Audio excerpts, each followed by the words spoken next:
I woke up with a pounding headache, the kind that feels like your skull is splitting open from the inside. The room was dimly lit by the morning sun filtering through half-drawn curtains, and as my vision cleared, I realized I wasn't alone. There she was, lying next to me, her dark hair splayed across the pillow like a halo of secrets. My boss's wife. Elena. Her eyes were wide open, staring at me with a mix of fear and something I couldn't quite place, regret. My heart slammed against my ribs. What the hell had happened? We were both naked under the sheets, the air thick with the scent of last night's regret. Before I could stammer out a word, she whispered, "Mark, I'm pregnant, and it's yours." Those words hit me like a freight train, shattering everything I thought I knew about my life. If you're already feeling that gut punch, hit that like button and subscribe to the channel for more heart-wrenching stories that dive deep into the human soul. You won't want to miss what's coming next. My name is Mark Thompson, and up until that moment, I was just an ordinary guy trying to climb the corporate ladder. I worked as a mid-level accountant at Apex Financial, a bustling firm in downtown Chicago. My boss, Richard Hargrove, was the kind of man who commanded respect, or fear, depending on how you looked at it. He was in his late 50s, sharp as a tack, with a reputation for being ruthless in boardrooms but surprisingly kind to his employees.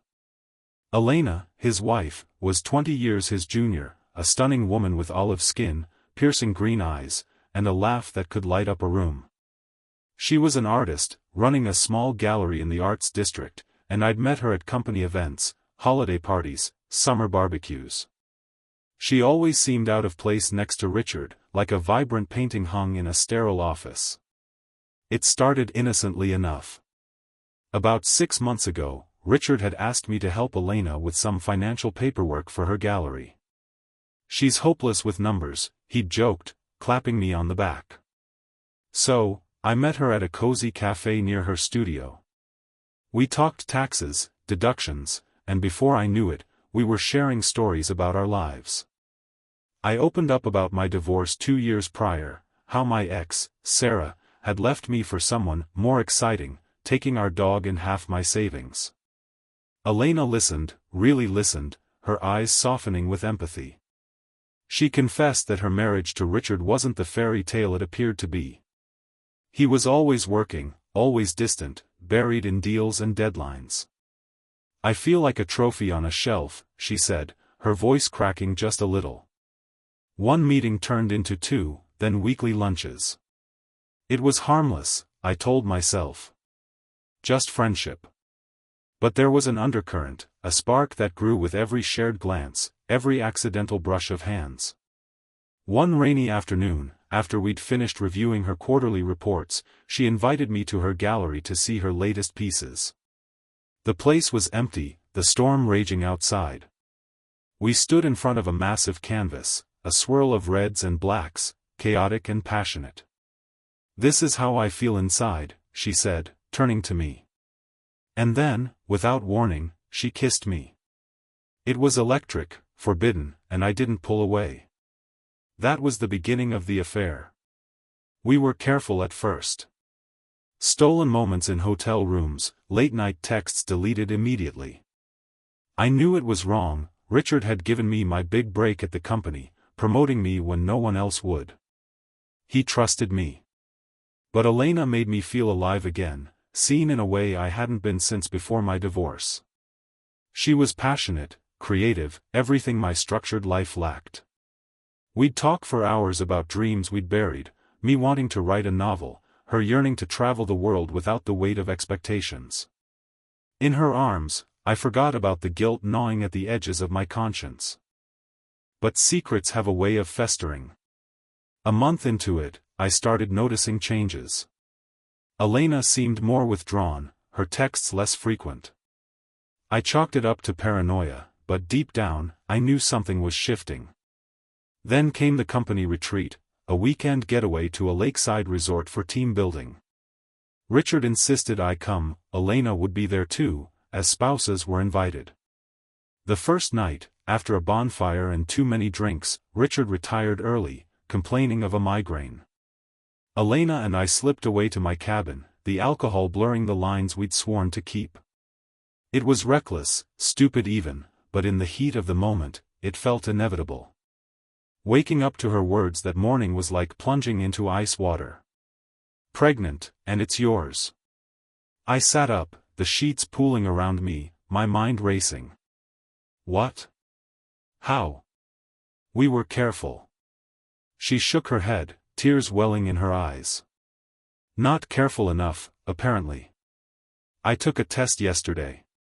Richard and I, we haven't been intimate in months.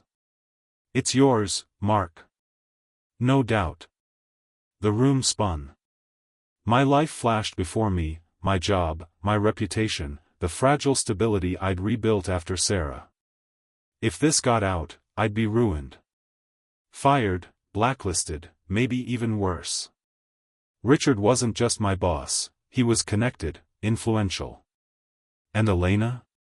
What about her? I paced the room, my hands trembling. What are we going to do? I asked, my voice barely above a whisper. She pulled the sheet around her, looking smaller than I'd ever seen her. I don't know. I love Richard, in my own way. He's been good to me. But this child is a part of you. Her words twisted the knife deeper. Love Richard? Then why me? Why us?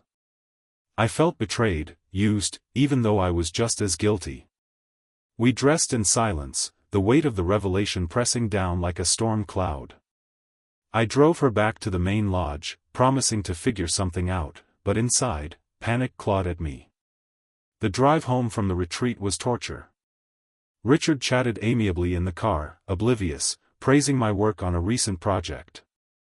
Elena sat in the back, staring out the window, her hand subtly resting on her stomach. I dropped them off at their upscale brownstone, forcing a smile, then sped home to my cramped apartment. That night, I didn't sleep. Scenarios played out in my head: confrontation, scandal, loss. By morning, I'd decided, I had to end it. I texted Elena, "We need to talk. This can't continue." Her reply was swift, "Meet me at the gallery. Noon." When I arrived, the place was closed, a "back soon" sign on the door. She let me in, her face pale. "Mark, before you say anything, Richard knows." My blood ran cold. "What? How?" She sighed, leaning against a sculpture. "He found the test in the trash." I couldn't lie. I told him everything. Everything? The affair, the pregnancy? I collapsed onto a stool, head in hands. "He's furious. He wants to see you. Tonight." Destroyed didn't even begin to cover it. My career was over. My life, as I knew it, gone. That evening, I showed up at their house, heart pounding. Richard opened the door, his face a mask of controlled rage. "Come in," he said curtly, leading me to the study. Elena was there, eyes red from crying. He poured us whiskey, though I could barely hold the glass. "So," he began, "you've been sleeping with my wife." I nodded, ashamed. "I'm sorry, Richard. It just happened." He laughed bitterly. "Happened? 4 months?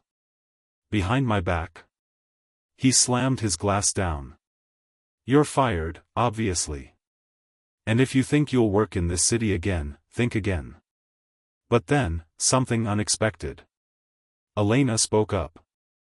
"Richard, wait. This isn't just about us. There's a child." He turned to her, his expression softening slightly. "I know. And that's why I'm not calling the police or ruining you completely, Mark. But you need to leave. Now." I stood, legs shaky. "Elena, what about?" She shook her head. "I'll handle it. Go."